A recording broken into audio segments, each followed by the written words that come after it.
News point लेकर हाजिर हूं मैं राजीव। तो राहुल गांधी समेत कांग्रेस के तमाम नेता 23 तारीख को यानी आज से ठीक 3 दिन बाद पटना में विपक्षी मोर्चे की बैठक के लिए जा रहे हैं और वहां पटना जो है वो इस विपक्षी मोर्चे की बैठक के लिए तैयार हो चुका है। लेकिन बीजेपी खेमे में अभी से इस बैठक को लेकर खलबली तेज हो गई है। कल ही बीजेपी सांसद रविशंकर प्रसाद ने एक तीखा बयान विपक्षी मोर्चे के लिए दिया है। उनका कहना है कि विपक्ष के बीच बिखराव है, उनका पीएम चेहरा कौन होगा ये भी पता नहीं है, ये सत्ता के लिए स्वार्थी लोगों का गठबंधन है, ये लोग अकेले पीएम मोदी का मुकाबला नहीं कर सकते हैं, इसीलिए एक साथ आने की कोशिश कर रहे हैं।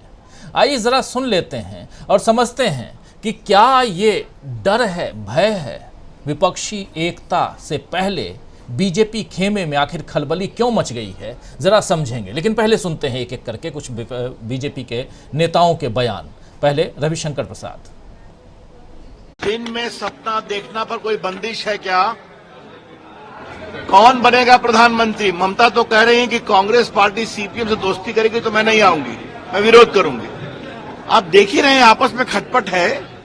ये कुर्सी के लिए स्वार्थी लोगों का एक गठबंधन है जिसकी एकमात्र ये कोशिश है मोदी जी के खिलाफ। अकेले नहीं कुछ कर सकते तो साथ में भी वही आएगा। अब देवेगौड़ा, गुजराल, वीपी सिंह से देश बहुत आगे निकल चुका है। हिंदुस्तान स्थायी सरकार चाहता है, आपस में लड़ने वालों का रगड़ा नहीं चाहता है। इसलिए मिले, चाय पिए, लिट्टी खाएं, उस पर कोई आपत्ति नहीं है। न बिहार उनके साथ जाएगा ना देश जाएगा। सिविल कोड पर विवाद हो रहा है। नीतीश कुमार कह रहे हैं कि आप लोग जो है इतिहास को बदलना चाहते हैं, बार बार ये बयान दे रहे नीतीश कुमार बिहार के। नीतीश जी पहले अपनी पार्टी का इतिहास ठीक करें। सुन रहे हैं आपस में फिर खटपट हो रहा है। हमें गर्व है, चोला साम्राज्य का इतिहास क्यों नहीं बताया गया? भारत में छत्रपति शिवाजी महाराज के इतिहास को क्यों नहीं बताया गया तरीके से? यही तो हम कहना चाहते हैं। भारत के महान बहादुर लोगों का इतिहास, वीरांगनाओं का इतिहास क्यों नहीं आना चाहिए? बिरसा मुंडा का इतिहास किसने दोबारा बनाया तरीके से डिजिटल म्यूजियम से? माननीय मोदी जी ने बताया। इसलिए छोड़ दीजिए उनकी बात। अभी नीतीश जी देखें 23 को। मैं नीतीश जी को एक सुझाव दूंगा। बिहार में लोग आ रहे हैं, सिलाव का खाजा खिला दें, लिट्टी खिला दें, चाय पिला दें, इसके आगे कुछ नहीं होने। लिट्टी खिला दें, इसके आगे कुछ नहीं होने वाला है, कह रहे हैं रविशंकर प्रसाद। और रविशंकर प्रसाद जो हैं वो इतिहास की बात भी कर रहे हैं। बिरसा मुंडा का इतिहास इन्होंने ही बताया और शिवाजी महाराज का इतिहास भी इन्होंने ही, यानी इनकी सरकार ने ही और इनके प्रधानमंत्री नरेंद्र मोदी ने ही बताया है। खैर, रविशंकर प्रसाद के बाद कई और बीजेपी नेताओं ने विपक्षी मोर्चे की बैठक से पहले अपनी बेचैनी जाहिर कर दी है। अनुराग ठाकुर केंद्रीय मंत्री हैं। उन्होंने सोमवार को यानी कल जो विपक्ष के नेता बिहार जा रहे हैं उन्होंने कहा है कि जो विपक्ष के नेता बिहार जा रहे हैं उन्हें नीतीश कुमार से वहां चल रहे भ्रष्टाचार के बारे में भी पूछना चाहिए। ये कह रहे हैं अनुराग ठाकुर। आइए जरा सुन लेते हैं अनुराग ठाकुर को भी। मेरा सवाल विपक्ष के सभी नेताओं से है जो बिहार जा रहे हैं। वो वहां के भ्रष्टाचार पर भी नीतीश कुमार जी से जरूर पूछें कि 1750 करोड़ का पुल एक बार नहीं, कई बार ताश के पत्तों की तरह ढह गया। वो अवश्य वहां पर पूछें जो सैकड़ों करोड़ रुपए का घोटाला एम्बुलेंस का हुआ है। वहां पर सैकड़ों करोड़ का घोटाला वहां पे बिल्डर्स के द्वारा किया गया है। जरूर जाकर पूछें आखिरकार ये गठबंधन का आधार कम से कम भ्रष्टाचार के लोगों करने वाली पार्टियों को इकट्ठे आने का नहीं हो सकता है।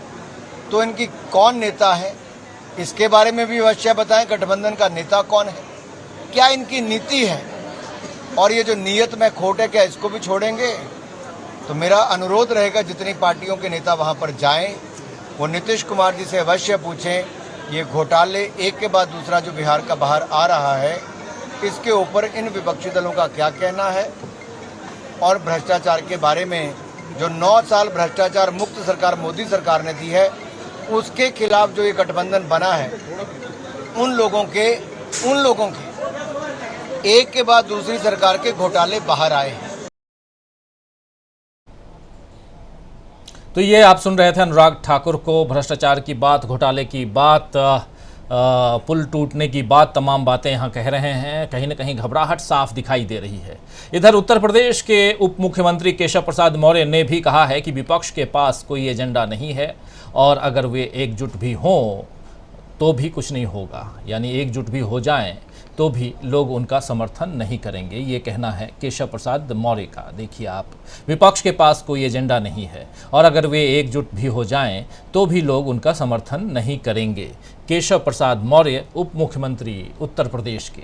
इनके अलावा सुशील कुमार मोदी सांसद हैं, उप मुख्यमंत्री रह चुके हैं बिहार के, अभी राज्यसभा सांसद हैं। उनका क्या कहना है देखिए। उनका कहना है कि ममता बनर्जी और कांग्रेस ने विपक्ष की एकता के जिस गुब्बारे को पिन मारकर फुस किया है, अब किया था, अब दूसरे नेता उसमें हवा भरने की कोशिश कर रहे हैं।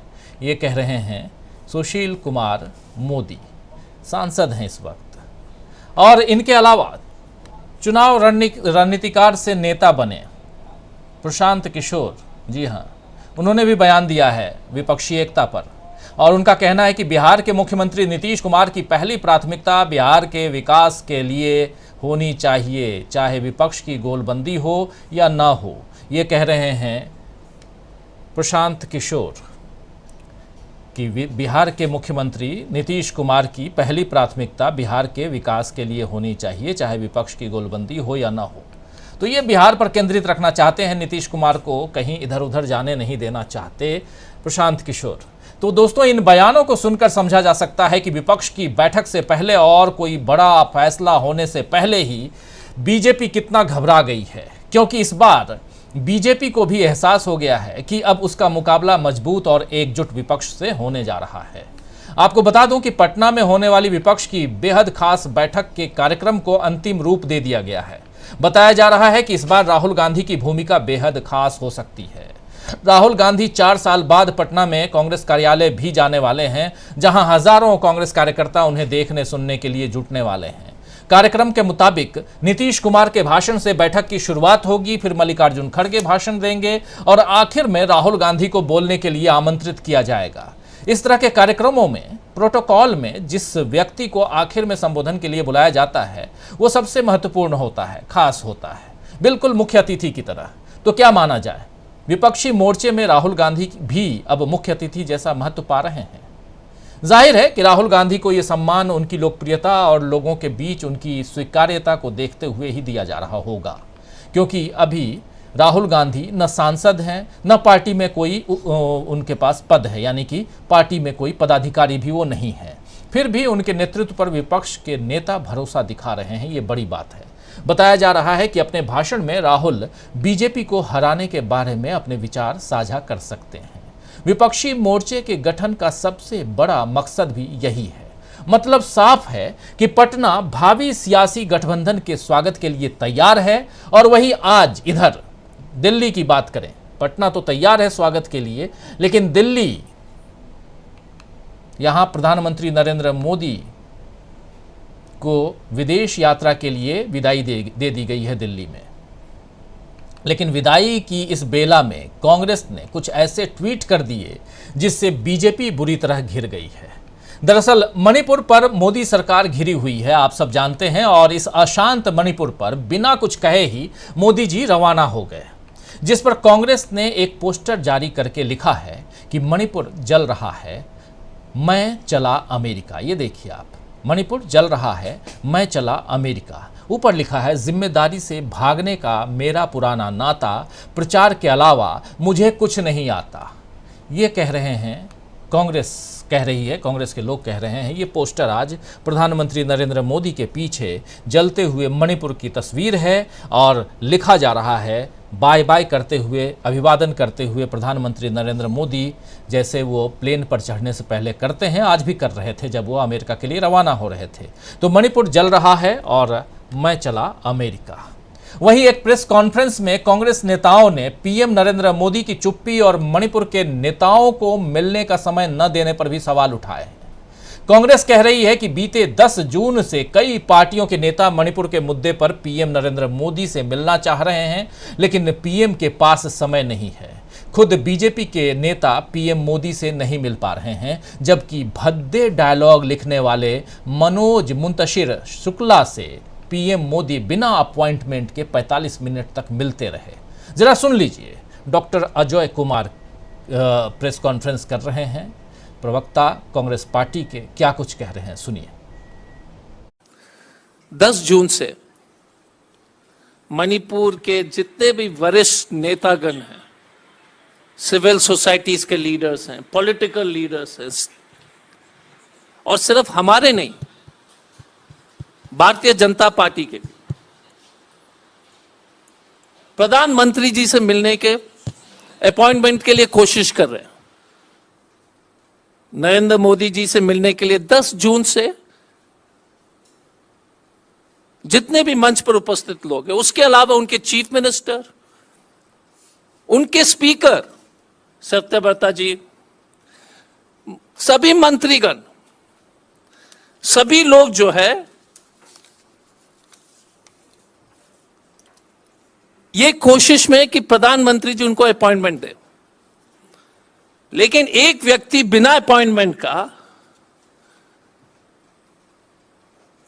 मनोज शुक्ला, जो वर्तमान में एक पिक्चर बनी है उस पर काफी चर्चित हैं, उस व्यक्ति ने ट्विटर में लिख दिया और हर जगह लिख दिया कि मैं तो प्रधानमंत्री जी को बिना अपॉइंटमेंट का मिलता हूं।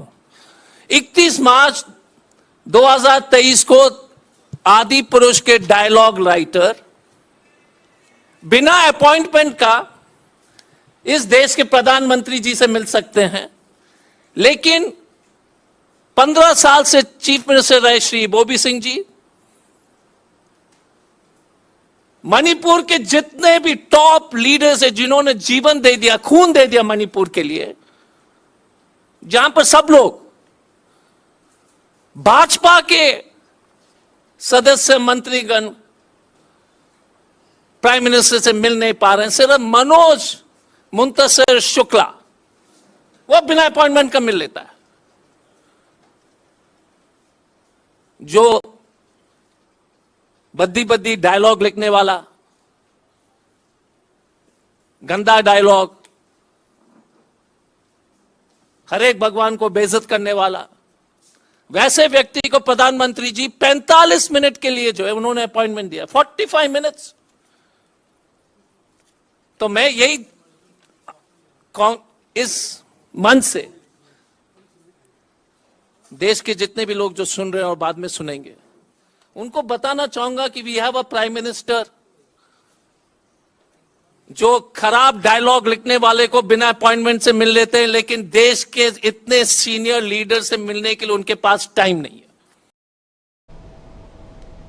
तो आप सुन रहे थे डॉक्टर अजय शुक्ला। इनके साथ इधर बाएं साइड में आप देख रहे होंगे, बिल्कुल मेरे बगल में बोबी सिंह हैं, 15 साल मुख्यमंत्री रहे और अभी पिछले 15 दिनों से ये तमाम नेता और बीजेपी के भी कई नेता जो हैं वो प्रधानमंत्री नरेंद्र मोदी से मणिपुर के मसले पर मीटिंग चाहते हैं, मुलाकात चाहते हैं, लेकिन मुलाकात करने का समय प्रधानमंत्री नरेंद्र मोदी के पास नहीं है, बल्कि आदि पुरुष का भद्दा सा डायलॉग, अलग तरह का, जिसको कि लोग बिल्कुल पसंद नहीं कर रहे हैं, वैसे डायलॉग लिखने वाले मनोज मुंतशिर शुक्ला को 45 मिनट तक बिना अपॉइंटमेंट का समय देते हैं प्रधानमंत्री नरेंद्र मोदी। तो यही सवाल यहाँ उठाया जा रहा है कांग्रेस पार्टी की तरफ से। तो दोस्तों, कांग्रेस के इन आरोपों पर बीजेपी फिर कोई नया आरोप कांग्रेस या गांधी परिवार पर लगा सकती है, जैसा हम देखते हैं। लेकिन सवाल उठता है कि क्या इससे बीजेपी अपनी जवाबदेही से बच पाएगी? मोदी जी अमेरिका इस बार राजकीय अतिथि के तौर पर पहुंच रहे हैं, स्टेट गेस्ट के रूप में। इस बात को बीजेपी गर्व से बता भी सकती है, क्योंकि अमेरिका में राजकीय अतिथि बनने का मौका बहुत कम राष्ट्राध्यक्षों को मिला है। लेकिन अब की बार ट्रंप सरकार बोलने वाले मोदी जी को बाइडेन सरकार ने स्टेट गेस्ट ऐसे ही नहीं बनाया होगा। इसके पीछे रक्षा, व्यापार, नाटो का विस्तार, भारत को रूस से दूर कर अपने खेमे में करने की कोशिश, ऐसे कई एजेंडे शायद छिपे होंगे, जिनकी परतें जो हैं वो बाद में जाकर खुल ही जाएंगी। लेकिन अभी सवाल ये है कि अमेरिका में मोदी जी से जब भारत में मणिपुर के हालात पर सवाल किए जाएंगे तो क्या कहेंगे प्रधानमंत्री नरेंद्र मोदी? क्या मोदी जी को स्टेट गेस्ट का ओहदा ऐसे कई मुश्किल सवालों से बचा पाएगा? क्या टेस्ला और ट्विटर के मालिक एलन मस्क या उन जैसे बड़े कारोबारियों से मुलाकात से देश में उठते सवालों से मोदी जी बच पाएंगे, खुद को बचा पाएंगे? क्या अंतर्राष्ट्रीय योग दिवस का योगासन घरेलू मोर्चे पर उनकी राजनीतिक लड़ाई आसान कर पाएगा? शायद इन सवालों का जवाब जो है ना में मिले।